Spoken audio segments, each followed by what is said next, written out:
আমার যে কত ভালো লাগে ছোট ছোট ছেলেরা যখন এসে বলে, হুজুর আমি আপনার ক্লাসের ছাত্র। আমি বললাম, আমি আবার কই পড়াই, তুমি ছাত্র? ওই যে ইউটিউবে ওয়াজ করেন, আমি ওই জায়গার ছাত্র।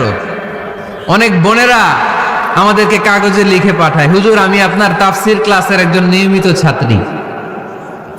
এয়ারপোর্টে ওই দিন এক ফ্যামিলি দৌড়ে আসছে, বলে হুজুর আমার পুরো ফ্যামিলিটাই আপনার ক্লাসের ছাত্র। আলহামদুলিল্লাহ, আমার জীবন ধন্য, আমার জীবন ধন্য যে আমার কথাগুলোকে লোকজন ক্লাসের মতো মনে করে। এইটাই করা দরকার।